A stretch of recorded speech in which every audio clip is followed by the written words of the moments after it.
Friends, आज हम बात करेंगे शॉपयॉर्क के रिटेल मैनेजमेंट सिस्टम के बारे में, जिसमें आप देख सकते हैं कि कैसे उसमें जो है आप अपने एक बड़े रिटेल स्टोर को या फिर एक स्मॉल रिटेल स्टोर को किस तरीके से मैनेज कर सकते हैं। उसकी इन्वेंट्री, उसका पॉइंट ऑफ सेल और उसमें उसके वेंडर्स को और उसके प्रोडक्ट्स को, उसके एक्सपेंसेस को, सारी चीज़ें इसके अंदर आप देख सकते हैं। इसके अंदर जो है इन्वेंट्री मैनेजमेंट है, बहुत ही प्रॉपर इन्वेंट्री मैनेजमेंट है, बहुत ही रॉबस्ट इन्वेंट्री मैनेजमेंट है। जैसे मान लीजिए कि आपका अगर वेयर हाउस है और एक फ्रंट स्टोर भी है, तो दोनों जगह की इन्वेंट्री को वो मैनेज करता है। प्लस अब जैसे मान लीजिए कि आपने बैक स्टोर से फ्रंट स्टोर में इन्वेंट्री को ट्रांसफ़र किया, तो वो भी बहुत ही ईजिली इस सिस्टम के अंदर आप कर सकते हैं।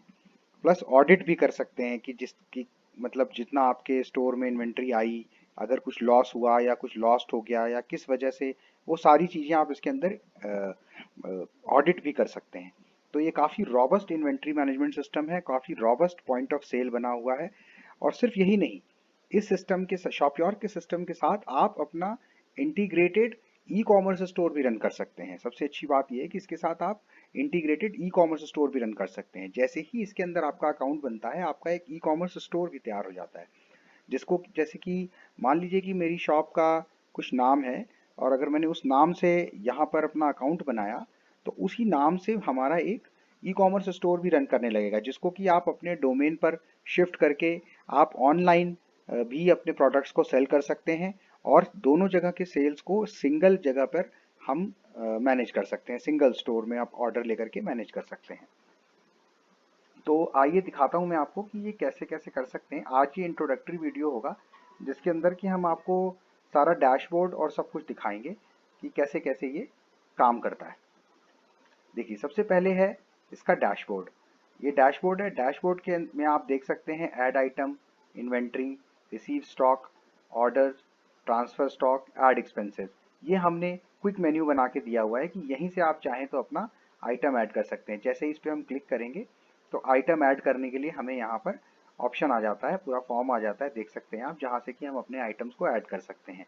ठीक है। यहाँ पर कुछ कस्टम फील्ड्स भी हैं। अगर आप कोई ब्रांड ऐड करना चाहते हैं, कलर, जैसे अगर गारमेंट इंडस्ट्री के लिए आप कर रहे हैं तो आप वो यहाँ पर लगा सकते हैं। यूनिट, साइज, हम कैटेगरीज के अंदर कस्टम फील्ड बना भी सकते हैं, तो वो भी है ऑप्शन यहाँ पर। अब देखिए, जैसे यहाँ पर हमारे पास कैटेगरीज एडेड हैं, चाहे तो हम कैटेगरी सेक्शन में जाके कैटेगरीज को ऐड भी कर सकते हैं।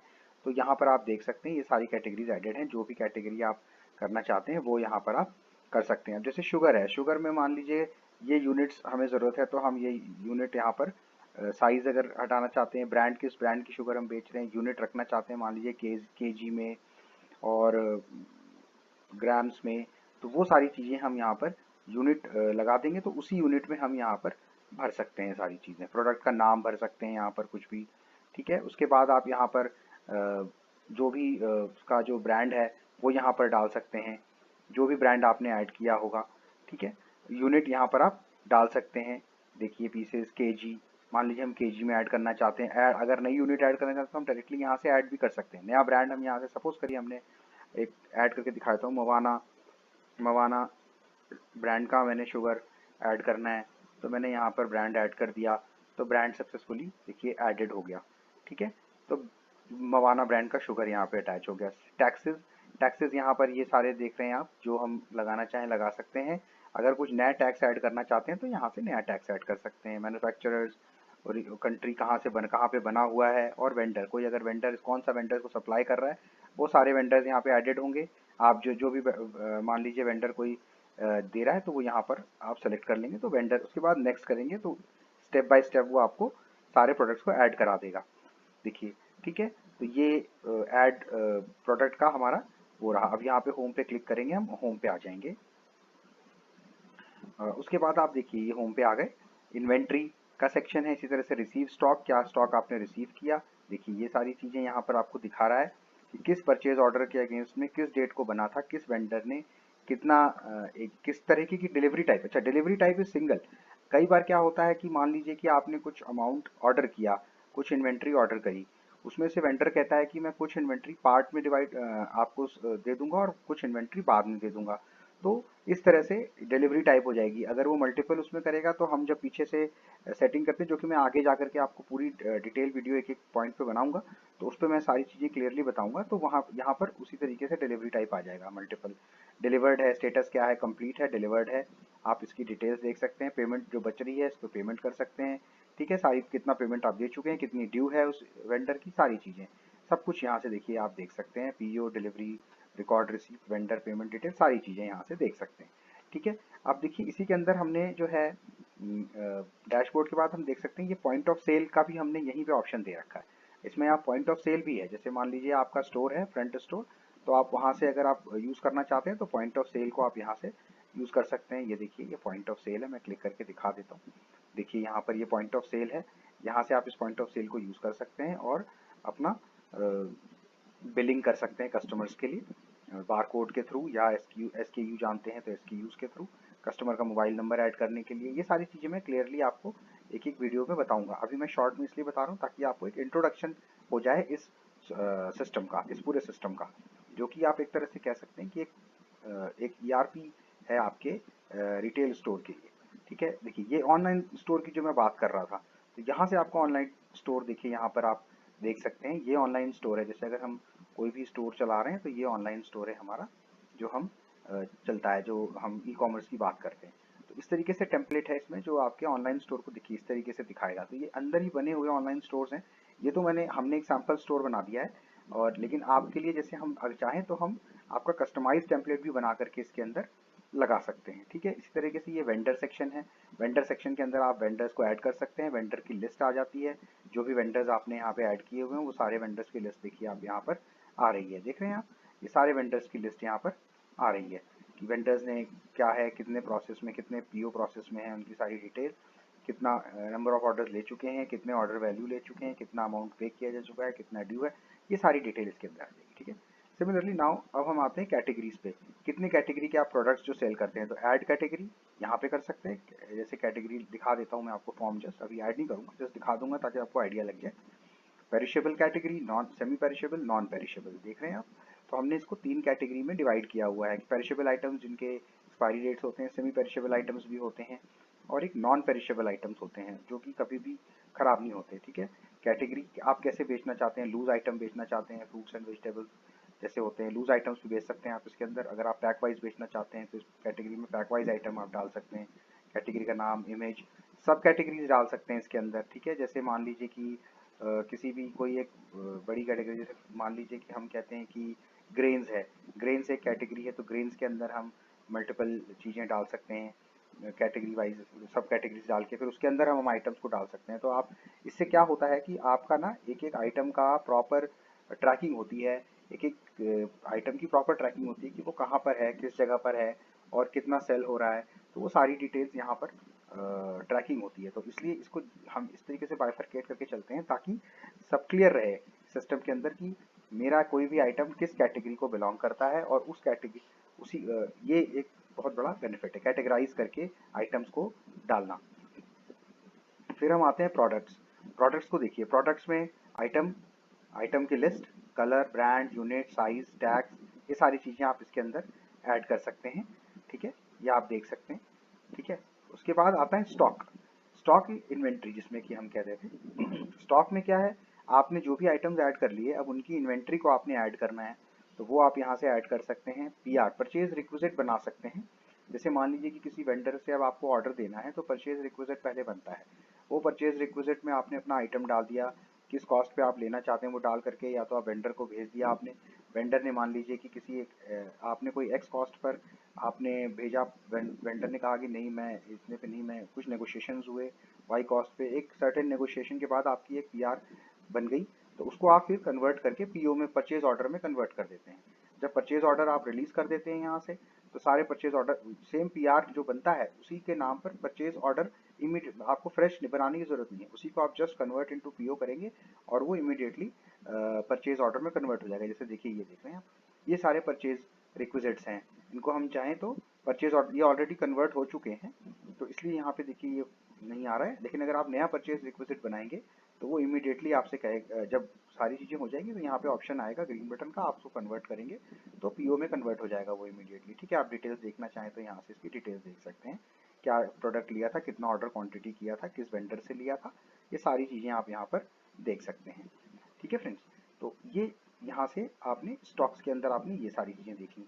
उसके बाद पीओ लिस्ट लिस्ट कर देगा सारा, फिर स्टॉक ऐड करने का ऑप्शन जब पीओ आ गया। अच्छा, एक अच्छी चीज़ देखिए आप, देखिए जैसे ही आपने स्टॉक को क्रिएट करना है तो आपको ना अलग से कुछ नहीं करना, आपने सिंपल क्या करना है, सपोज करिए क्रिएट करना है हमें स्टॉक थ्रू पीओ, तो हमने वेंडर मान लीजिए सेलेक्ट किया एक, और यहाँ पर जो भी उसका पीओ बना होगा ना वो यहाँ पर लिस्ट हो जाएगा। जैसे इसके लिए हमने अभी कुछ बनाया नहीं है तो हम यहाँ पर अभी कुछ नहीं कर रहे हैं ऐड, लेकिन जैसे ही हम मान लीजिए कोई पीओ अगर बना हो, सपोज करें कि कोई भी पीओ बना हो, जैसे अभी कोई इसमें बना नहीं है, लेकिन जैसे ही आप बनाएंगे तो यहाँ पे वो पीओ लिस्ट हो जाएगा, और उस पीओ में जो जो प्रोडक्ट होंगे वो यहाँ पर लिस्ट होने लगेंगे, और आप जैसे ही क्रिएट करेंगे स्टॉक, वो ऑटोमेटिकली सारा स्टॉक जो है आपके बैक स्टॉक में जाके ऐड हो जाता है। तो आपको एक एक करके क्वांटिटी डालने की जरूरत नहीं है, वो डायरेक्टली पीओ से ही क्वांटिटी उठाएगा और अपने आप आपके उसमें डाल देगा, आपके सॉफ्टवेयर के अंदर एंट्री हो जाएगी। इतना इजी है कि आपको मतलब वन बाय वन नहीं करना है, जस्ट एक बार आपका पीओ कंफर्म हो गया, आपने उस पीओ को सेलेक्ट करना है और इसके अंदर जैसे ही डालेंगे स्टॉक क्रिएट हो जाएगा। अब अच्छा, एक चीज़ और भी है, सपोज करिए आप परचेज ऑर्डर नहीं बनाते, सपोज करिए आप एक ऐसे चलते कि भाई आपने पीओ नहीं बनाना है, आपने कुछ भी नहीं करना, आप बिना पीओ के आप ऐड करना चाहते हैं, तो आप सिंपल यहाँ पे फिर जैसे आप नॉर्मल करते हैं, वेंडर सेलेक्ट करिए, प्रोडक्ट बाय नेम और बाय बारकोड डालिए और नेक्स्ट करिए, और आपका प्रोडक्ट जो है चलने मतलब आप यहाँ पर स्टॉक क्रिएट कर सकते हैं। अभी देखिए अभी यहाँ पे कुछ एडिट नहीं है, इसलिए यहाँ पर हम अभी कुछ डाल नहीं रहे, जस्ट फॉर अभी आपको मैं दिखा रहा हूँ। नेक्स्ट वीडियो में मैं आपको वन बाय वन सारी चीज़ें दिखाऊंगा, एक एक करके, जब सारी चीज़ों के लिए मैं वीडियो बनाऊंगा तो उसमें मैं आपको दिखाऊंगा कि कैसे कैसे स्टॉक बनाते हैं इसके अंदर। ठीक है फ्रेंड्स, तो अभी ये है।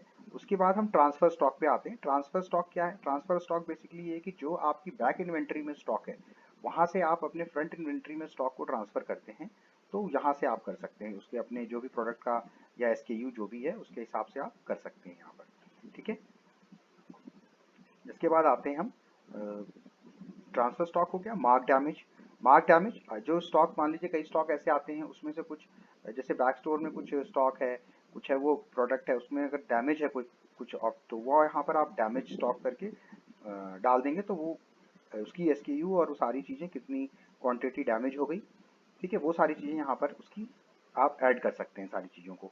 ठीक है, यहाँ से ये चीज़, डैमेज इन्वेंट्री जो होती है वो फिर आप चाहे तो रिफंड कर सकते हैं वेंडर को या रिप्लेसमेंट ले सकते हैं, मतलब आपका एक अलग जगह पर वो मेंशन हो जाती है, जिससे कि आपको आइडिया रहता है कि आपके पास एक्चुअल यूजेबल स्टॉक कितना है जिसको कि आप सेल कर सकते हैं। तो इतना डिटेलिंग में हम इस सिस्टम में इसको लेके गए हैं। ठीक है, रीजन सेटिंग, यही जो रीजन किस वजह से जो हुआ, ये सारे रीजंस को आप यहाँ से जितने भी ऐड करते जाएंगे वो यहाँ पर आता जाएगा। बार कोड्स यहाँ से आप प्रिंट कर सकते हैं और लगा सकते हैं अपने आइटम्स पे, जो भी आइटम आप डालेंगे उसका यहाँ पर वो बार कोड बन जाएगा उसका। ठीक है, और उसको आप यहाँ पे आप देखिए कस्टमाइज बार कोड आप कस्टमाइज भी कर सकते हैं, यहाँ पर क्या क्या बार कोड के अंदर डालना चाहते हैं, आइटम पैक नेम के हिसाब से, एमआरपी के हिसाब से, तो वो सारी चीज़ें उसके अंदर आ जाएंगी। ठीक है, अब हम आते हैं इम्प्लॉय। इम्प्लॉय मैनेजमेंट भी है इसके अंदर, जिसके अंदर आप अपने एम्प्लॉयज़ की एम्प्लॉय को ऐड कर सकते हैं। देखिए एम्प्लॉय को ऐड किया मैंने, यहाँ पर एम्प्लॉयज़ को ऐड कर सकते हैं। आप उसको पीओएस का असाइन करना चाहते हैं तो, या उसको एडमिन रखना चाहते हैं तो यहाँ से आप जो चेक कर देंगे तो वो उसी हिसाब से उसका यूज़र आईडी पासवर्ड अलग से बना देंगे। तो मतलब कहने का ये है कि मल्टीपल टर्मिनल्स के ऊपर ये काम कर सकता है, मल्टीपल टर्मिनल्स के ऊपर ये पीओएस काम कर सकता है। आप सब क्लियर है फ्रेंड्स आपको? इसमें जो है मल्टीपल टर्मिनल्स के ऊपर आपका ये पीओएस काम करेगा, एक सिंगल सिस्टम मल्टीपल पीओएस की तरह से पे काम करेगा। तो ये है, यहाँ पर आप एम्प्लॉयज़ की लिस्ट देख सकते हैं। ठीक है, इसके बाद आता है फ्रेंड एक्सपेंस। एक्सपेंस में आप जो एक्सपेंसेस कर रहे हैं अपने स्टोर के अंदर वो सारे आप यहाँ पर ऐड कर सकते हैं। देखिए जैसे फ़ोन बिल है, बिल्स हैं, तो इस तरीके के टाइप ऑफ एक्सपेंसेस आपने यहाँ पे ऐड कर लिए। अब जब भी आपने एक्सपेंस ऐड करना है तो आप सिंपल ऐड एक्सपेंस पे जाएंगे, यहाँ पर किस एम्प्लॉय के लिए या किसी अदर्स के लिए किया आपने, एम्प्लॉयज़ के लिए किया, एम्प्लॉय का नाम सेलेक्ट करें, किस टाइप का एक्सपेंस है वो सेलेक्ट करें, एक्सपेंस अमाउंट सेलेक्ट करें, किस डेट को किया था, कितना अमाउंट किया था, और उसको डाल दीजिए, तो वो आपकी अकाउंटिंग में भी काम आएगा, जो अदर एक्सपेंसेस इसको हम कहते हैं। ठीक है, तो परचेज हो गया प्लस एक्सपेंस हो गया। यही दो चीज़ें होती हैं फ्रेंड्स जो आपके उसमें अकाउंटिंग में काम आती हैं। तो ये दोनों चीज़ें यहाँ पर आपको मिल जाती हैं। ठीक है, ऑर्डर्स देखिए आपने कितने ऑर्डर्स, कहाँ कहाँ से आपके ऑर्डर्स आए, देखिए कितने कितने ऑर्डर्स आए, कौन कौन से ऑर्डर्स आए, जितने भी आपके टोटल ऑर्डर्स आए वो यहाँ पर दिखाएगा। कहाँ कहाँ से आए, मान लीजिए पीओएस वेब से आए। ठीक है, तो ये आपका ऑनलाइन ऑर्डर्स हैं जितने, वो ई कॉमर्स जो मैंने आपको दिखाया था स्टोर, वहाँ से ये ऑर्डर्स आए हैं तो वो यहाँ से आए। अगर यही चीज़ आपके सिंपल पीओएस से आएंगे, पीओएस से आपने किए होंगे इन स्टोर में, तो वो आपको यहाँ पर इन स्टोर दिखाएगा।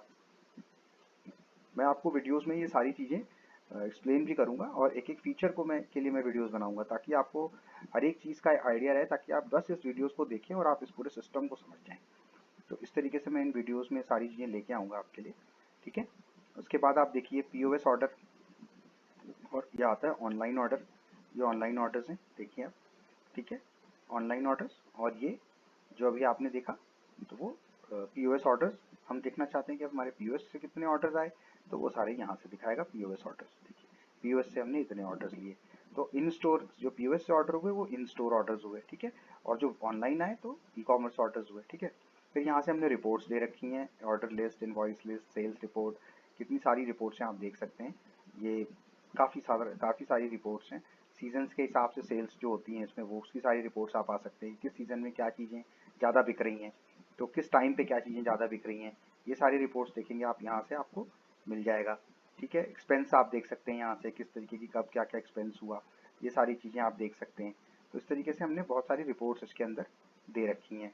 अब फ्रेंड्स इसमें आपके कस्टमर्स भी हैं, मतलब ऐसा नहीं है कि सिर्फ हमने इसके अंदर आइटम्स के बारे में, इसमें कस्टमर डिटेल्स भी आप देख सकते हैं। कस्टमर लिस्ट देख सकते हैं, किस कस्टमर ने कहाँ से कब लिया, वह मेंबर है, कितना उसका ड्यू है, कितना पेमेंट कर रखा है। ये इसमें हमने एक्चुअली इस तरह भी किया हुआ है कि आपने कई बार देखा होगा कि लोग क्रेडिट पे सामान ले जाते हैं और फिर बाद में पेमेंट करते हैं, तो वो भी आप यहाँ पर कर सकते हैं इस सिस्टम के अंदर। ठीक है, तो ये सारी चीज़ें हैं। कस्टमर मेंबरशिप्स, मेंबरशिप्स दे सकते हैं आप अपने कस्टमर्स को, जो मेंबर्स होते हैं जैसे उनके लिए कार्ड बना दिया, तो अगर वो आपके यहाँ से परचेज करते हैं तो वो आप उनको डिस्काउंट्स वगैरह दे सकते हैं उस कार्ड पे। लॉयल्टी प्रोग्राम्स रन कर सकते हैं आप, जिसमें कि जो पॉइंट्स होगा उनके पास पॉइंट्स मिलेंगे उनको हर परचेज पे, तो वो यहाँ पर पॉइंट्स रिडीम कर सकते हैं। तो ये सारी चीज़ें इसके अंदर हमने बना के रखी हैं। Pin code settings, pin code settings इसलिए दी हुई हैं कि सपोज करिए कि आप होम डिलीवरीज करते हैं। ठीक है, तो होम डिलीवरीज करने पे क्या होता है कि आप भाई जैसे मान लीजिए आपने सोचा कि मैं 5 किलोमीटर्स के अंडर में डिलीवरी करूँगा, तो मेरे को पता होना चाहिए, तो वो पता मैं कैसे करूँगा, पिन कोड्स के थ्रू पता करूँगा कि भाई इन इन पिन कोड से आया तो ये 5 किलोमीटर्स के दायरे के अंदर है, तो मैं वहाँ पर डिलीवरी कर दूंगा। अदरवाइज मैं होम डिलीवरी नहीं करूँगा, वहाँ पर ये आ जाएगा आपके उसमें ही लिख करके आ जाएगा कि ये हमारे सरकमफ्रेंस में नहीं आता और हम इसको यहाँ पर डिलीवर नहीं कर पाएंगे। ठीक है फ्रेंड्स, तो ये हो गया, सेटिंग्स हो गई। सेटिंग्स में आप अपने पिकअप स्लॉट्स डाल सकते हैं। जैसे कई बार क्या होता है कि लोग सीधा आपके कर्ब साइड पिकअप भी हम जिनको कहते हैं कि भाई आप आ करके किस टाइम पे आप पिक कर सकते हैं अपने ऑर्डर्स को स्टोर से, तो वो स्लॉट्स भी आप यहाँ पर दे सकते हैं। तो उस स्लॉट्स के हिसाब से कस्टमर जो है आकर के आपके वहाँ से पिकअप कर सकता है स्टोर पिकअप से। ठीक है, तो ये सारी चीज़ें यहाँ पर आप कर सकते हैं। सेटिंग, रिव्यूज़ हैं, reviews, ratings, contact us, about us, privacy policy, जो पेजेस आपके ऑनलाइन पेज पे चलेंगे वो आप यहाँ से वो कर सकते हैं। ठीक है, सेट कर सकते हैं उसमें अपना अबाउट अस का कंटेंट डाल सकते हैं और कॉन्टैक्ट अस का कंटेंट डाल सकते हैं। तो ये सारी चीज़ें, एक छोटा सा सीएमएस भी हमने इसमें दे रखा है ताकि आप अपने ऑनलाइन स्टोर को में अपनी एक वेब प्रेजेंस को भी सही से दिखा सकें। ठीक है, अकाउंट्स, अकाउंट्स में आ जाते हैं। अकाउंट्स में check, inventory audit, audit details, brokerage expiry, breakage expiry और ब्रेकेज एक्सपायरी लिस्ट, ये सारी डिटेल्स हमने यहाँ पे दे रखी हैं। ठीक है, जो कि आप यहाँ पर मैनेज कर सकते हैं।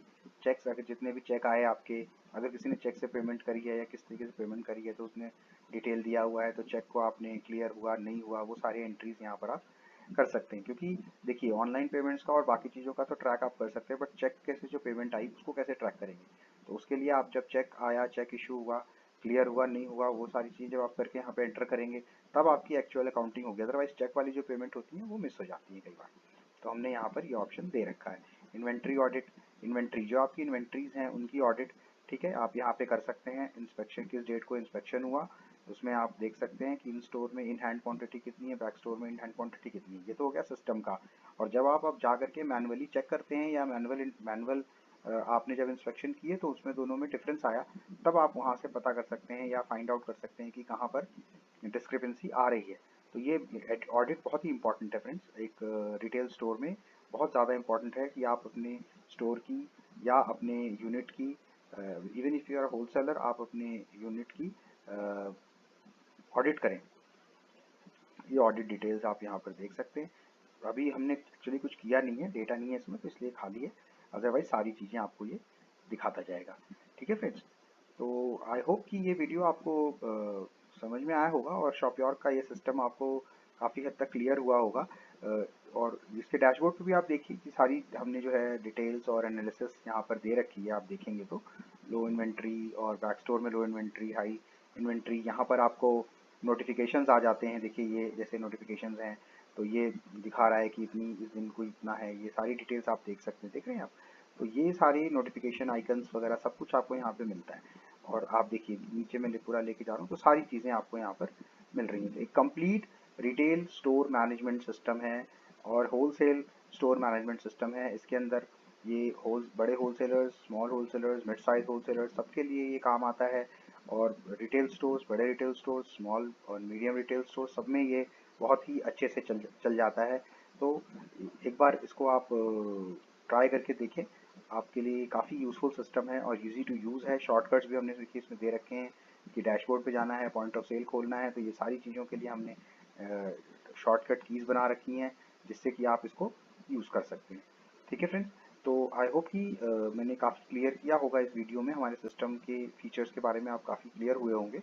अब हम नेक्स्ट वीडियोस में वन बाय वन सारे फीचर्स को देखेंगे, समझेंगे और एक एक करके उसके बारे में अपनी अंडरस्टैंडिंग बनाएंगे। अगर आप लोगों को फिर भी लगता है कि नहीं इसके अंदर कुछ और होना चाहिए, तो आप लोग अपने सजेशंस हमें दें जिससे कि हम इसको और इम्प्रूव करें, ताकि जब आपके स्टोर में ये सिस्टम लगे तो आपको कोई प्रॉब्लम ना आए और आपकी हर एक जो प्रॉब्लम्स या हर एक पेन पॉइंट्स हैं जो आपको लगता है कि आपके स्टोर में मैनेज नहीं हो पा रहा है, उसको ये सिस्टम टेक केयर कर सके। ओके, तो ठीक है फ्रेंड्स, आज के लिए बस इतना ही। नेक्स्ट वीडियोस में फिर मिलेंगे, जल्द ही मैं बना के लाऊंगा। तब तक के लिए goodbye, have a nice day.